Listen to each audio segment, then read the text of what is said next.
Good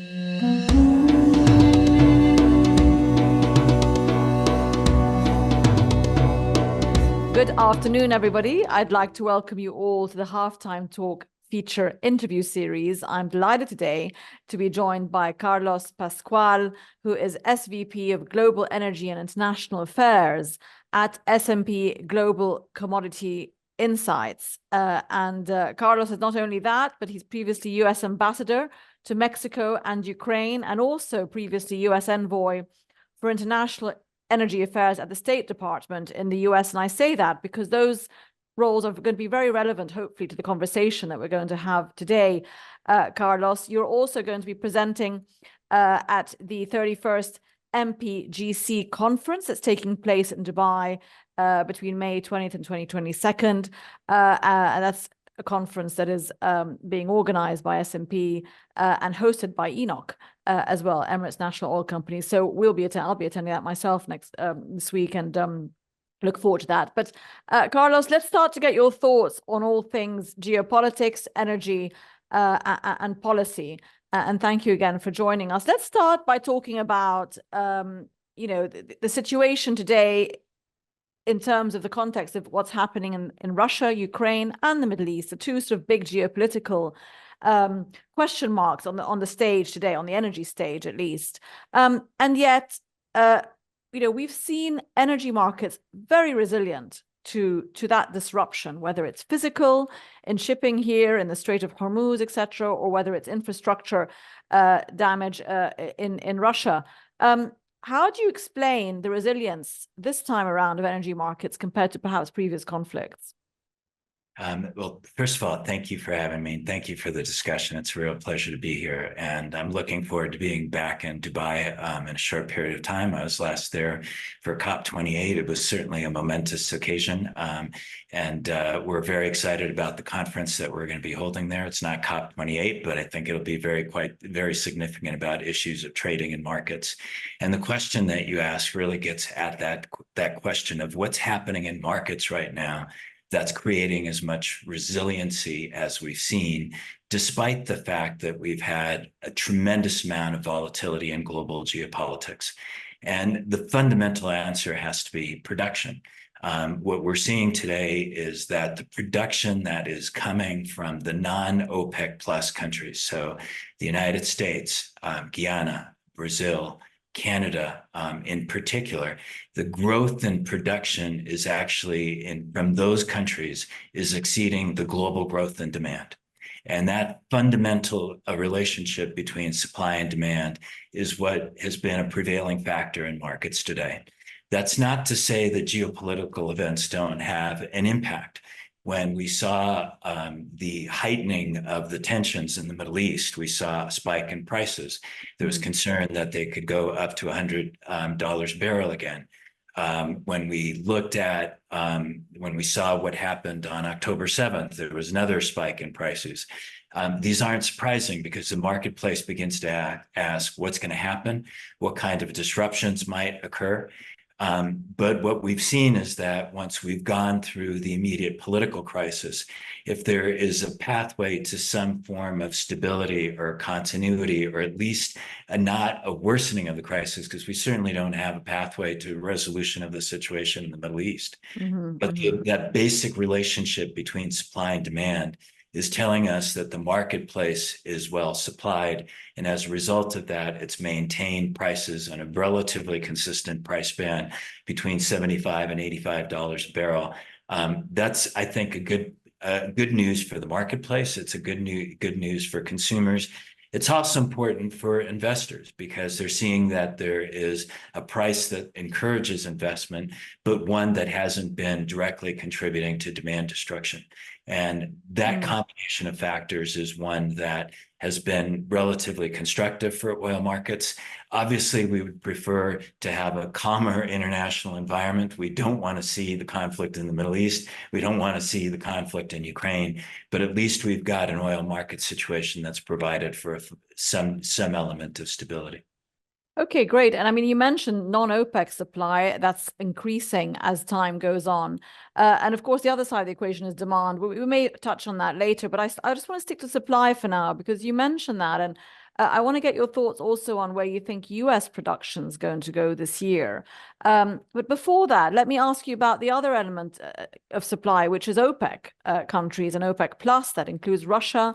Of course, I don't want to get too deep into that, but they've cut their volumes, haven't they? And that's why we're seeing prices where they are. Everyone says if they had not cut volumes, we wouldn't see prices at this healthy level for producers, at least. Do you see, I mean, from a geopolitical relationship angle, do you see OPEC finding this non-OPEC supply a challenge in terms of market share, or are they happy with this medium and balance that they have essentially helped to create the last couple of years? I'm not going to venture into trying to predict what the decisions of OPEC and the OPEC Plus are going to be, of where their comfort levels lie. That's inevitably going to be a result of the discussion among the ministers that will take place quite soon. What I can say is that we have a very robust situation for production outside of the OPEC and OPEC Plus countries. And the United States right now, producing at over 13 million barrels a day, is producing more oil than any other country that has ever been produced in history. It's quite astonishing. And there are often rumors in the context of an election in the United States that American production is lagging. It's not lagging. What we're demonstrating is that the conditions exist in the United States to create sufficient certainty and security for investors that they're investing and that they're producing. And obviously the prices internationally are attractive. That's part of why it's happening. But we've also seen tremendous resiliency in other parts of the world. I was recently in Guyana. I was quite struck by the efforts that they've pulled together to continue to streamline the process of approving production, bringing more barrels online. I was recently in Brazil and have talked to the Brazilian experts. Even though there are changes in management in Brazil and Petrobras, there's still a very clear path forward on how both Petrobras and its partners are continuing to invest in Brazil and within Brazil.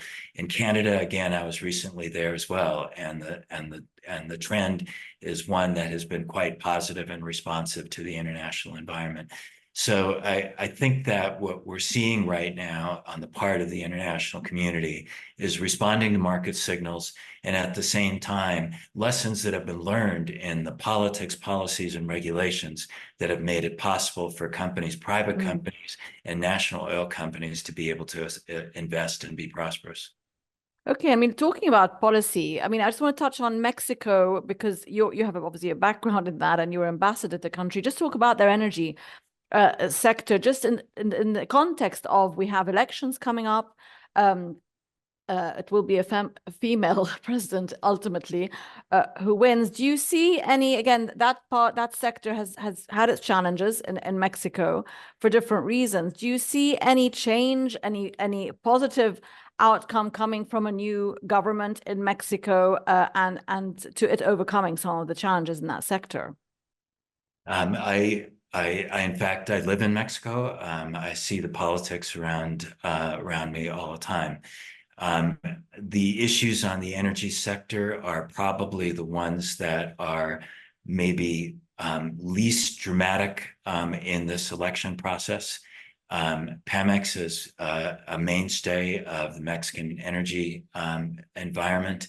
Pemex is going to be continue as a key player within Mexico. One of the issues will be whether there are possibilities that are created to bring private sector investment back into Mexico, whether there may be a reopening of the bid rounds. This is one of the major issues that is a difference between the two candidates. As you've indicated, both candidates most likely to win the election. There's a third candidate, but trailing far behind. So most likely it will be a woman president that will be the next president of Mexico. That election will take place on June 2nd. We'll know soon after that. One of the candidates has focused more on continued development of both oil and gas and electricity resources with state-owned entities. The other candidate has indicated an interest of both maintaining the state-owned entities, but creating greater possibilities for private investment. We won't have to speculate on this too much if we wait a couple of weeks, because at that point we'll actually see what the elections are, and we'll have much more clarity on the direction that Mexican policy might take. Okay, great. Carlos, I wanted to ask you about, let's go back to US energy, but not so much about the production that is happening there and what levels it's reached and that future, but more about its external policy with regards to energy and geopolitics. Can you touch a bit on your expectations for the Venezuelan angle? Obviously we saw the reprieve on licensing there. We did not see that technically renewed. And however, commentators in the market say that we're still going to kind of see, the likes of Chevron continue to produce. There is interest for even newcomers to come into the Venezuelan oil sector. Have we turned a tide in that? Do you think, having seen that reprieve from the US, is it in the US's interest to, in time, continue with that slightly softer policy? I had an opportunity to have discussions with people in the administration about this. One fundamental point which drove the decision to not continue the license that was previously issued for Venezuela was that the commitment that was made on the part of the Venezuelan government and President Maduro was to have free and fair elections. And given the lack of transparency on what candidates were allowed to run, when the leading candidate on the part of the opposition who was disqualified, that led the administration to make the choice that they were not extending the license. At the same time, the administration wanted to send the signal that they want to be able to entertain the possibility of giving individual licenses at the request of individual companies. They've made that very clear when they made their announcement. They continued behind that stance. And so part of what they're trying to suggest is that they want to create the possibility for continuing some form of energy relationship with Venezuela. Mm-hmm. There's a recognition that if elections take place and those elections do present an opportunity for real competition, that if there can be a scenario for Venezuela that allows more resources to get back to the country and filter down to the people of Venezuela, where there has been a very significant impact on both poverty and access to capital to be able to create any kind of bottom-up development internally within the economy, that type of bottom-up entrepreneurship would be a positive thing to be able to see. And so the administration has created the framework that would allow some possibility on a case-by-case basis on requests for individual licenses. And we'll see how this continues. Much of it depends and rests in the hands of Venezuela and what kind of actions they take during the election process. Okay, but of course, the other election that we have coming up is the US election at the end of this year in November. Both candidates quite, I suppose, transparent about what their energy policy is at the moment in terms of Biden, and we saw what Trump did last time. Do you foresee any changes to the status quo? We have, for example, existing sanctions led by the US on Russia. We have Iranian sanctions, which haven't seemed to have been very strict in the last 12 months. Do you see that any difference to the outcome of the US election impacting flows of oil, essentially, in reality and practically speaking? The two candidates, President Biden, former President Donald Trump, have been clear about some aspects of their energy policy, and others remain a bit more uncertain. The area where there is the biggest clear difference is related to Russia and Ukraine. President Biden has been very clear on condemning Russia's invasion of Ukraine and defending Ukraine's right to its territorial integrity and national sovereignty. Donald Trump has indicated that continuing significant support for Ukraine, particularly military assistance, is not in the national interest of the United States. That is one area that may be the most striking contrast, and what impact that might actually have on energy markets, it's unclear.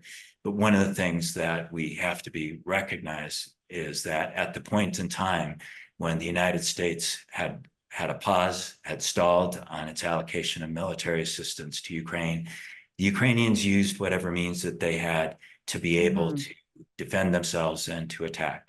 They were short on missiles for missile defense. They were very vulnerable. They were short on artillery. And one of the things that they had been able to develop are sea drones that gave them the ability to take out 900,000 barrels a day of refining capacity in Russia. Would Ukraine return to something like that if there was a situation where assistance was cut off? I think it's inevitable that the Ukrainians would be looking for every kind of mechanism to defend themselves and to advance their interest and to gain leverage if there were negotiations to develop at some point in time. On Iran, the issues are much broader, and the recent conflicts that we've seen directly between Israel and Iran have been game changers. I think one of the situations that everybody is trying to look for, and the administration is certainly, the US administration is trying to make clear, is that on the issue of Iranian attacks on Israel, that the United States would stand for the protection of Israel, and that attacks on the part of Iran would not be tolerated. And I think that what we've seen throughout the region in most countries is a recognition, even from Arab states, that toning down and moving away from that direct kind of confrontation is in everybody's interest. How that will play into energy markets remains not completely clear, but I think this point is important to take into account. The principal client for oil that is coming out of the Strait of Hormuz and the Gulf is China.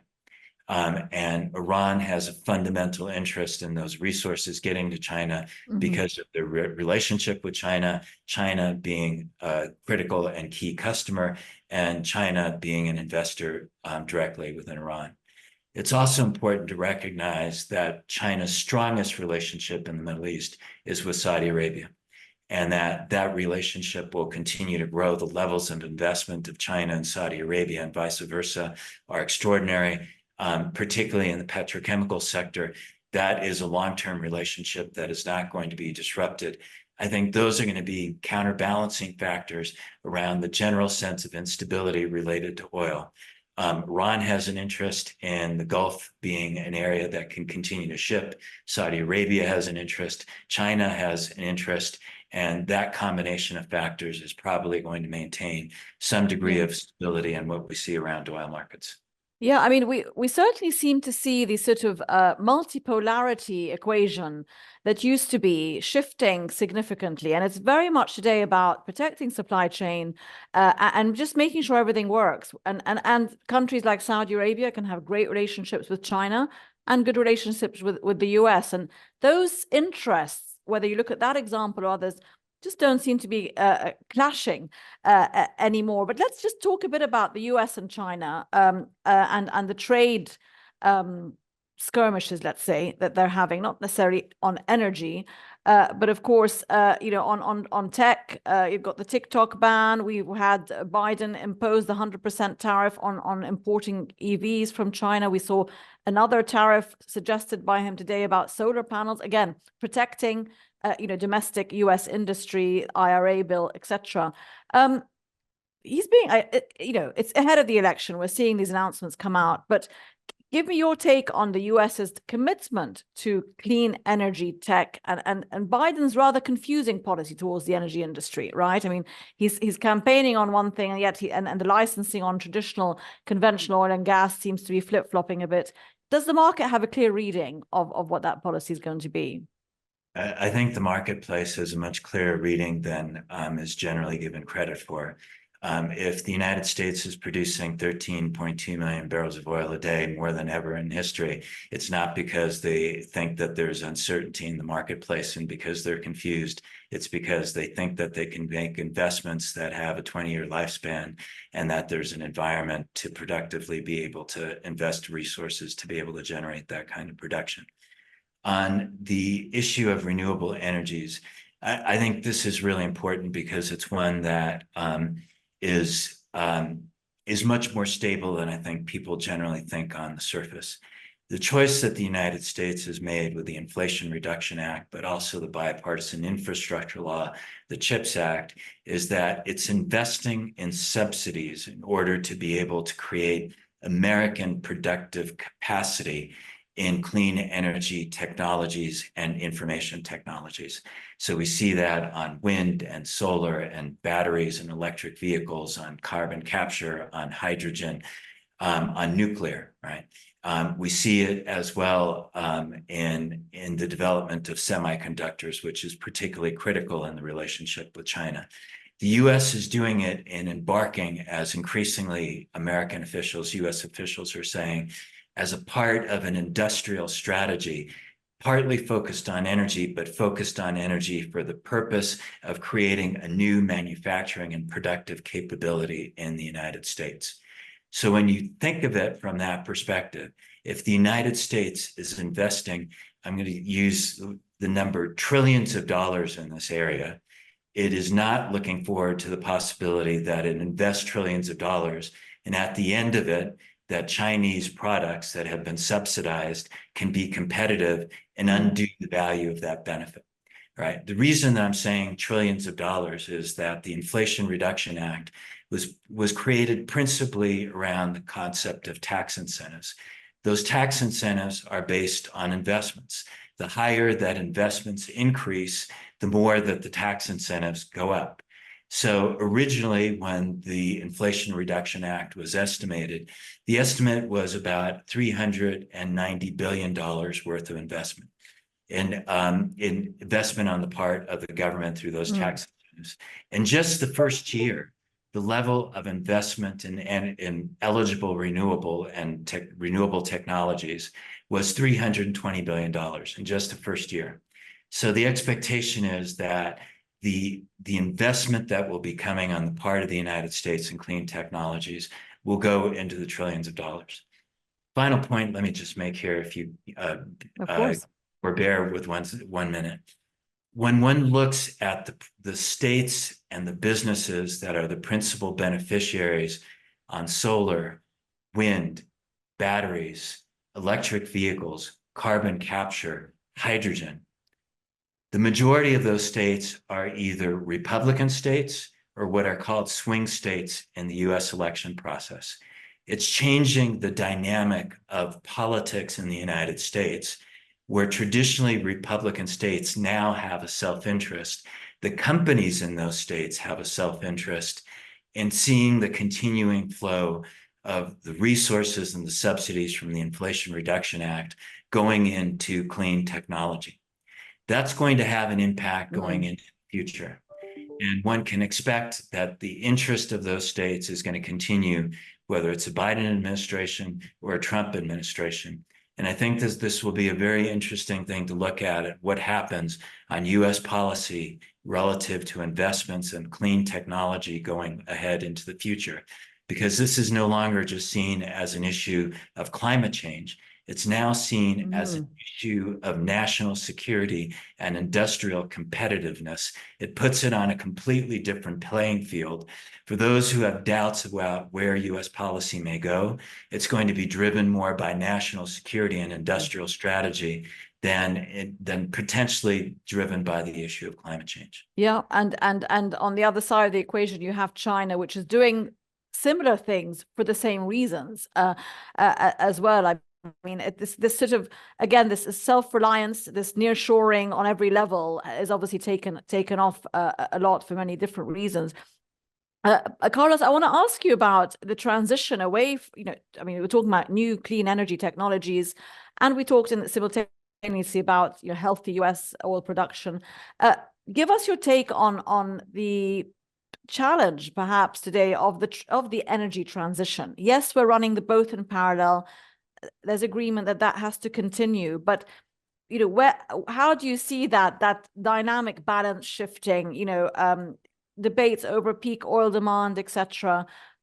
Are countries taking the right policies, and do we have to all be in agreement, if you like, or can we have regions and individual countries pacing that transition as they wish? It's an excellent question. I think it's going to be one of the most significant issues that gets debated over the course of the year and possibly for many years, and it's going to be a critical factor in COP29 as well. The most dramatic moment at COP28 was that final day of being able to reach that consensus among all of the participants on language that said a transition away from fossil fuels in a way that is consistent with the science, but also recognizes the multi-dimensional nature of this issue, the differentiated resources on the part of states. And the question becomes how to make that happen. One of the things that we know is that it's a huge challenge. The goal, the target that was set from COP28 for 2030 for a reduction of 43% of CO2 emissions by 2030 is beyond even the most optimistic scenarios that companies like S&P Global and others have developed looking forward to the future. This is leading to a debate, in some cases a clash. There are some who look at this and say that we're behind, so we need to accelerate, we need to go faster. There are others that look at it and their reaction is, that is so far away from what I think I can realistically do that I'm not going to move at all. And those are the extremes. And in the middle, we have to figure out how do we address this reality where there are limits in effect of a carbon budget of how much carbon the world could absorb in order to be able to still redress the worst impact of climate change. And if the target is 1.5 degrees centigrade, that carbon budget is even tighter. If it's 2 degrees, it's a little bit looser, but even that is a challenge right now. When we look at what happened between 1990 and 2022, the world's primary demand dependence on fossil fuels decreased from 82% to 80%, a 2% difference when $6 trillion were invested in renewable energy, which principally went to meet increasing demand. It shows how difficult it is. Technologies are emerging, they're advancing, they're going faster. Artificial intelligence will allow some of those advancements to go even faster. But this will be a tremendous challenge where innovation and technology are going to be key. And the issue and the challenge for the international community is, can we look at this in a way that recognizes the reality of different countries with different income levels, different resources that will be going at different paces, the fact that we need to do everything possible to innovate as quickly as we can and to share those innovations, the importance of bringing in private investment in order to be able to support that. Those are the challenges that we have right now. How to bring that together in a package that's going to work perfectly, we don't have that right now. That's the challenge that we have. How to work on this to be able to make it functional, viable, and commercial, not just to step away from it and say, this is impossible to do, but to say, look, there are realities here in climate change that we're dealing with. So how do we come together and bring all of our capabilities, technological, economic, commercial, the very capacity to operate at scale and the diplomatic capabilities that are necessary. And it's one of the reasons why we continue to say it's necessary for industry to participate, because they have the engineering skill, the technology skill, the ability to be able to operate at scale. And at the same time, it's critical to have a political and diplomatic understanding. And we need the private sector to come in as a critical finance component into this equation. All of that is part of what we have to be able to manage and make succeed to get us to what we want to have: a prosperous world, energy security, energy affordability, energy sustainability, and competitiveness at the same time. That's what we're trying to achieve and to come together on in a very challenging environment.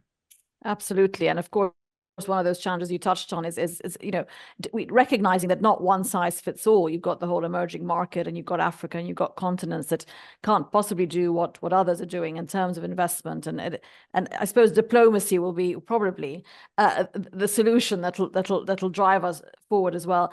Carlos Pascual, unfortunately, we've run out of time. We could have gone on. Senior Vice President of Global Energy and International Affairs at S&P Global Commodity Insights. We look forward to hearing more from you at the MPGC conference. And thank you again for joining us on Halftime Talk. A real pleasure. Look forward to seeing you in Dubai.